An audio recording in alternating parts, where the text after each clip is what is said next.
မင်္ဂလာပါခင်ဗျာ Stock Forex Knowledge SFK Channel ကကြိုဆိုပါရစေဒီတစ်ပတ်မှာတော့ကျွန်တော်ယင်းနှီးမြုံနှံမှုအမျိုးအစားတစ်ခုဖြစ်တဲ့ bond ဆိုတဲ့ဒီငွေချင်းစာချုပ်နဲ့ပတ်သက်ပြီးတော့ဘယ်လိုယင်းနှီးမြုံနှံလို့ရမလဲဆိုတာတွေကိုဝေမျှပေးသွားမှာဖြစ်တဲ့အတွက်ဒီဗီဒီယိုလေးကိုပြီးဆုံးတဲ့အထိဆက်ပြီးကြည့်ပေးပါခင်ဗျာ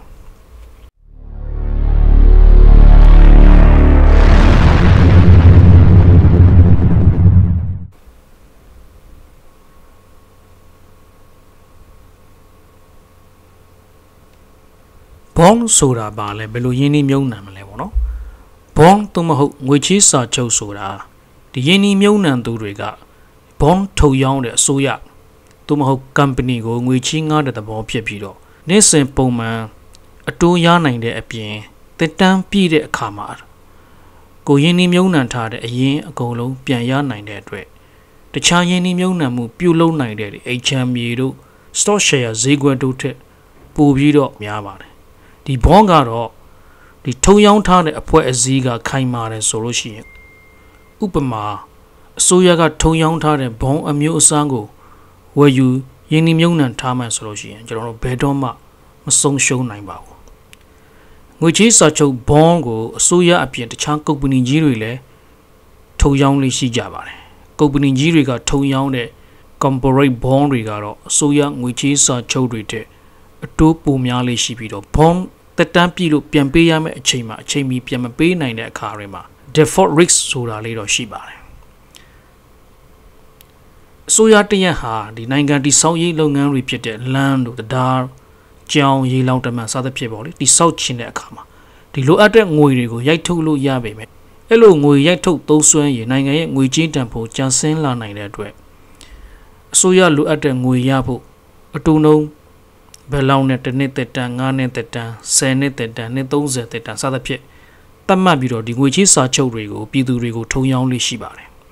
ဒီငွေချေးစာချုပ်တွေအတွက်သတ်မှတ်ထားတဲ့အတူနှုံကိုတော့ coupon rate လို့ခေါ်ပါတယ်အဲ့ဒီငွေချေးစာချုပ်ကိုဝယ်ယူတဲ့ပြည်သူတွေဟာအကျွေးရှင်ဖြစ်ပြီးတော့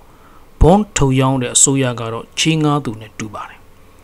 bond ကိုဝယ်ယူရင်းနှီးမြုံနှံထားသူဟာနှစ်စဉ်ဒီ bond အရေးအတွက်နဲ့အတူနှုံပေါ်မူတည်ပြီးတော့အတူရနေမှာဖြစ်ပြီးတော့တက်တန်းပြည့်တဲ့အခါမှာအစိုးရ bond ကိုဝယ်ယူရင်းနှီးမြုံနှံထားတဲ့ပြည်သူဟာ bond ဝယ်ယူစဉ်ကအသုံးပြုထားတဲ့ကိုယ့်ရဲ့ဒီငွေအရင်းကိုပြန်ရမှာဖြစ်ပါတယ်တခုသိထားရမှာကငွေချေးစာချုပ်ကရတဲ့အတူဟာဘဏ်မှာအနှံထားတဲ့ငွေလိုမျိုးအတူအပေါ်အတူဆက်တဲ့ဒီ compound rate ဆိုတာမျိုးတော့မရှိပါဘူးဝယ်ယူပိုင်ဆိုင်ထားတဲ့ငွေချေးစာချုပ် bond တွေကိုဒီ bond market မှာအယောင်းအဝယ်ပြန်လုပ်နိုင်ပါသေးတယ် bond price ဟာအတူနှုံနဲ့ပြောင်းပြန်ချိုးကြပါတယ်ဗဟိုဘဏ်ကအတူနှုံမြင့်တင်လိုက်တဲ့အခါမှာဒီ bond ရဲ့ဈေးနှုန်းဟာကျသွားလိမ့်ရှိပါတယ်ဘာကြောင့်လဲဆိုတော့အရင်ထုတ်ရောင်းထားတဲ့အတူနှုံဟာနည်းတဲ့အတွက်ယင်းနှီးမြုံနှံသူတွေဟာဒီအတူနှုံနည်းတဲ့အရင်ထုတ်ရောင်းထားတဲ့ bond တွေကိုဝယ်ယူဖို့စိတ်မဝင်စားကြတော့ပဲနဲ့နောက်မှထုတ်ရောင်းတဲ့အတူနှုံမြင့်တဲ့ bond တွေကိုပဲဝယ်ယူချင်ကြတာမို့လို့ bond ဈေးကျရခြင်းဖြစ်ပါတယ်တကယ်လို့ဗဟိုဘဏ်ကအတူနှုံ short ချလိုက်မှဆိုရင်တော့အရင်ထုတ်ရောင်းထားတဲ့အတူနှုံမြင့်တဲ့ bond တွေဟာဝယ်လိုအားများလာတဲ့အတွက်ဈေးတင်ရခြင်းဖြစ်ပါတယ်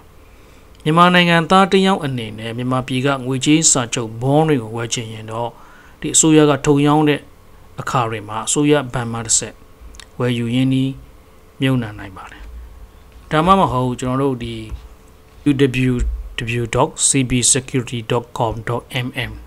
ဆိုတဲ့ဒီ CBSC မှာအကောက်ဖွဲ့ပြီးတော့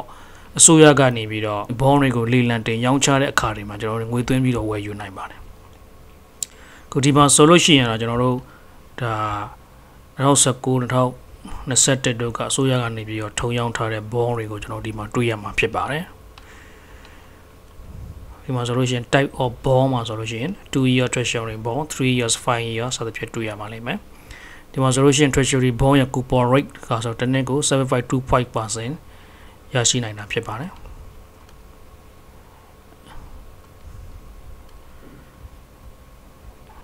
ဒီမှာဆိုလို့ရှိရင်ကျွန်တော်တို့ပထမဆုံး CBSC မှာကောက်ဖွဲ့မယ်ပြီးလို့ရှိရင်ဒီ CB ကနေပြီးတော့အစိုးရကနေပြီးတော့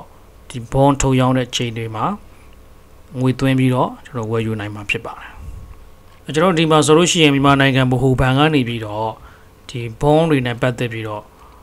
ထုတ်ရောင်းထားတဲ့ဘောအမျိုးအစားတွေကိုကျွန်တော်ဒီမှာတွေးမြင်နိုင်ပါတယ်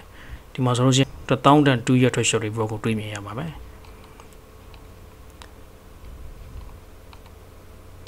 ဒီမြန်မာနိုင်ငံဗဟိုဘဏ်ကနေထုတ်ရောင်းတဲ့ဘောအမျိုးအစားတွေကိုကျွန်တော်တို့ဒီဆိုရကနေပြီးတော့ဘောတွေကိုထုတ်ရောင်းတဲ့အခါမှာ CB Bank ရဲ့ CB Security မှာအကောက်ဖွဲ့ပြီးတော့လည်းပဲငွေသွင်းပြီးတော့ဝယ်ယူနိုင်တယ်လို့အစိုးရဘဏ်တွေကိုတိုက်ရိုက်သွားရောက်ပြီးတော့လည်းပဲကျွန်တော်ဝယ်ယူနိုင်ပါတယ်ခုလက်ရှိမြန်မာနိုင်ငံအနေထားအရာဆိုလို့ရှိရင်တော့တိုင်းပြည်အခြေအနေကတိတ်ပြီးတော့မတည်ငြိမ်တဲ့အတွက်ကြောင့်မို့လို့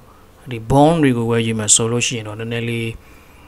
အစိုးရအပြောင်းအလဲပေါ်မူတည်ပြီးတော့နည်းနည်း risk ကတော့ရှိနိုင်ပါတယ်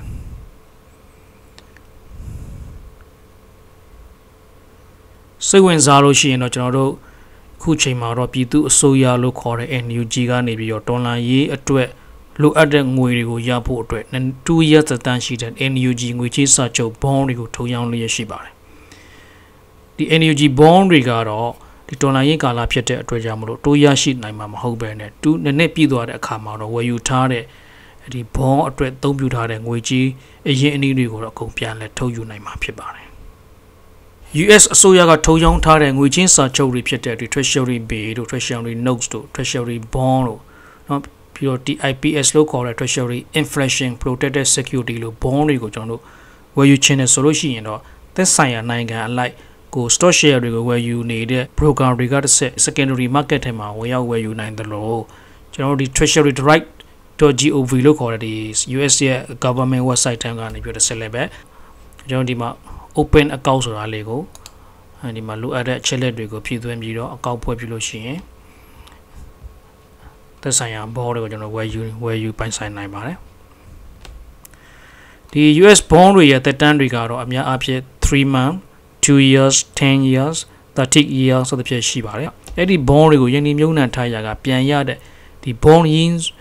တွေရဲ့အတိအကျပြစရာမှာရှိတဲ့ဒီမြင်းကွေး curve တွေကိုကြည့်ပြီးတော့လည်းပဲကျွန်တော်တို့US နိုင်ငံရဲ့စီးပွားရေးတွေ